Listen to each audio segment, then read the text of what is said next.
Imagine waking up one morning and realizing that your savings account is actually a leaking bucket.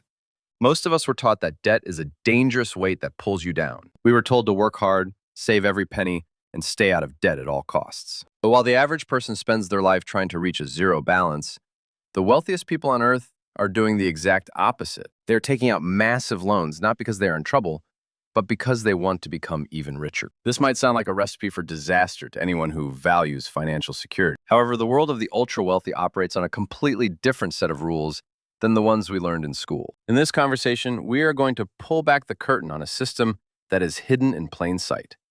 We will explore why your local bank might be the best partner in building your legacy. And we will see how inflation, which feels like a thief to most, is actually a silent employee for those who understand the game. The difference between staying stuck and building true wealth often comes down to how you define a single word.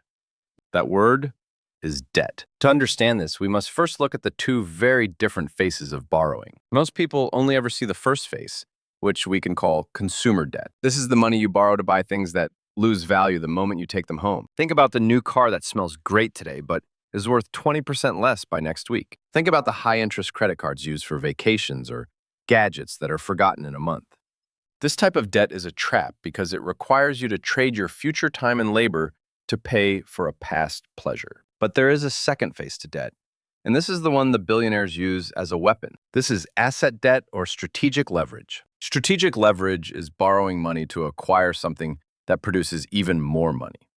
It is the act of using someone else's capital to buy an asset that grows faster than the cost of the loan itself. When used correctly, this debt does not take money out of your pocket. Instead, it puts money in your pocket while someone else pays off the balance for you. To see this in action, let's look at a story of two different investors. Let us call them Alex and Briana. Both of them have worked hard and built a portfolio worth $30 million.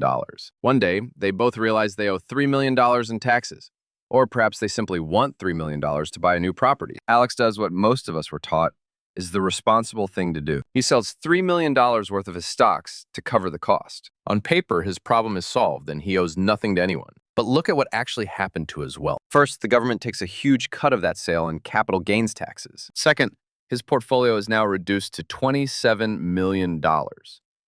He has $3 million less working for him, which means he loses out on decades of future compounding. Now let us look at how Briana handles the same situation. Briana does not sell a single share of her stock. Instead, she goes to her private banker and asks for a $3 million loan. She uses her $30 million portfolio as collateral for that loan. Because she has such a large amount of assets, the bank gives her a very low interest rate. Now, while Alex is working with $27 million, Briana still has $30 million in the market. Her entire portfolio continues to grow. Dividends keep rolling in, and the compound interest never stops.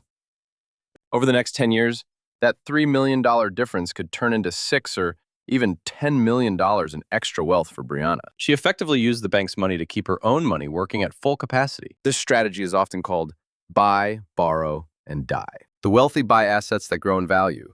They borrow against them to live their lives, and they never sell. When you never sell, you never trigger a massive tax. A loan is not considered taxable income by the government. It is simply a liability on your balance sheet. This allows the wealthy to access millions of dollars in cash while technically earning zero taxable income. But there is another layer to this strategy that is even more powerful in our current economy. That layer is the hidden power of inflation. Most people see inflation as a nightmare because it makes eggs and gas more expensive. But for a person who holds strategic debt, inflation is a massive hidden advantage. Imagine you borrow $1 million today at a fixed interest rate. The value of that $1 million is high right now in terms of what it can buy. As inflation runs at 5% or more, the value of the dollar drops every single year. 10 years from now, you are still paying back the same $1 million. But that $1 million is now worth much less in real terms. You are essentially paying back the bank with cheaper, weaker dollars while your assets have likely doubled in price. In this scenario, inflation has effectively paid off a portion of your loan for you. The person who stays in cash is the one who pays the price for inflation. The person who owns assets and holds strategic debt is the one who collects the profit. Now, I must be very clear about one thing. This is not a suggestion to go out and load up your credit card. There's a massive difference between being reckless and being calculated. The wealthy only take on debt when the numbers make sense and the asset can pay for the debt. They ask one simple question before they ever sign a loan document. Does this asset generate more cash flow or growth than the debt costs me? If the answer is a clear yes, then the debt is not a risk. It is a tool for expansion. If the answer is no, they walk away. This requires a level of discipline that most people never develop. It means that every dollar borrowed must go towards something that produces value. It is not for a luxury watch or a fancy dinner. It is for a rental property, a business, or a portfolio that produces income. For the average person, this mindset shift can feel uncomfortable at first. We have been conditioned to feel a sense of peace when we see a zero balance on our statements. But financial peace does not come from having no debt. True financial peace comes from having total control over your cash flow. It comes from knowing that your assets are growing faster than any liability you carry. You do not need to be a billionaire to start thinking this way. You can start by looking at your own home or your small brokerage account. Are you rushing to pay off a low-interest mortgage while inflation is higher than your interest rate? If so, you might be accidentally giving away your wealth to the bank. Are you keeping all of your savings in a bank account earning 1%? If so, you are guaranteed to lose purchasing power every single year. The goal is to stop being a servant to money and start being a master of the system. In a world where the currency is being devalued by the day,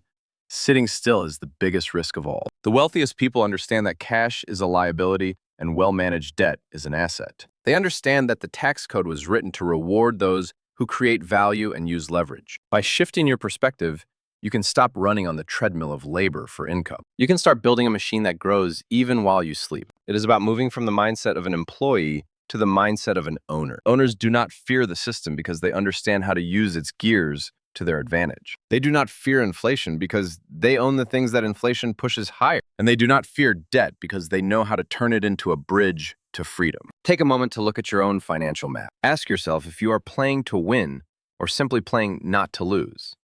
The person who plays not to lose stays in the harbor where it is safe, but the ship never goes anywhere.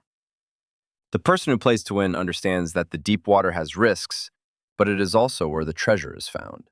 Wealth building is a marathon of discipline and a game of perspective. The more you understand the rules, the less the world seems like a confusing place. Start small, stay consistent, and never stop learning how the real world of money works. Your future self will having the courage to look at the truth today. Keep your eyes on the long term and your hands on the levers of your own life. Thank you for being part of this journey toward true financial clarity.